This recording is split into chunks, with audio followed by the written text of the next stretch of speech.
آج کا یہ ریمائنڈر بہت امپورٹنٹ ہے، اسپیشلی ابھی رمضان کے سٹارٹنگ ڈیز میں۔ ہم سب جانتے ہیں کہ رمضان کا مقصد صرف بھوکا پیاسا رہنا نہیں، یہ تقوی حاصل کرنے کا مہینہ ہے۔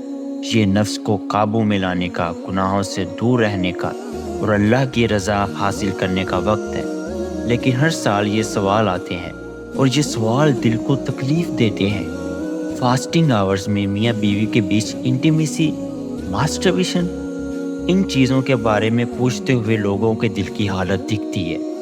وضاحت کر دو بالکل صاف اور سیریس طور پر، میاں بیوی کے بیچ انٹیمیسی حلال ہے، یہ سنت ہے، برکت والی چیز ہے، لیکن فجر سے مغرب تک روزے کی حالت میں یہ حرام ہے، بالکل منع ہے۔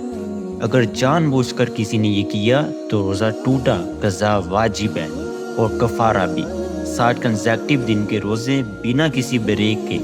سوچو، صرف چند لمحوں کی خواہش کے بدلے 60 دن کا بوجھ، یہ بتاتا ہے کہ روزے کے گھنٹے کتنے مقدس ہیں۔ اور ماسٹربیشن، یہ بھی روزے کو بالکل توڑنے والی چیز ہے۔ اس دن کی قضا لازمی ہے، کوئی بھی ٹیکنیکل بہانہ یا شک نہیں چلتا۔ جب انسان جان بوجھ کر اپنے نفس کو ابھارتا ہے روزے کی حالت میں، تو یہ روزے کی روح کے خلاف ہے۔ اصل بات تو یہ ہے، روزہ صرف منہ کا نہیں، آنکھ، ہاتھ، دل اور دماغ کا بھی ہے۔ نبی پاک صلی اللہ علیہ وسلم نے فرمایا، جس شخص نے جھوٹی بات اور برا عمل نہ چھوڑا تو اللہ کو اس کے کھانے پینے چھوڑنے کی کوئی ضرورت نہیں۔ یعنی روزے کا مقصد صرف فزیکل نہیں، مورل اور اسپریچول تبدیلی ہے۔ لوئرنگ دی گیز، یہ رمضان میں فرض سے کم نہیں۔ آنکھ کو غلط چیزوں سے بچانا عبادت ہے۔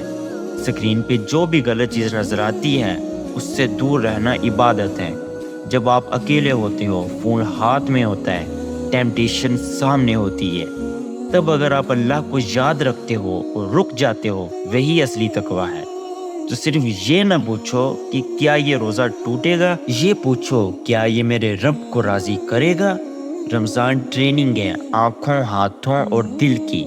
یا اللہ میری نظر کو پاک کر دے، میری خواہشات پر قابو عطا فرما۔ اللہ ہم سب کے روزے قبول فرمائے، ہمارے چھپے ظاہر گناہ معاف فرمائے، اور ہمیں یہ مہینہ ایسے گزارنے دے کہ ہم بدل جائیں، بہتر، پاکیزہ اور اللہ سے ڈرنے والا بن جائیں۔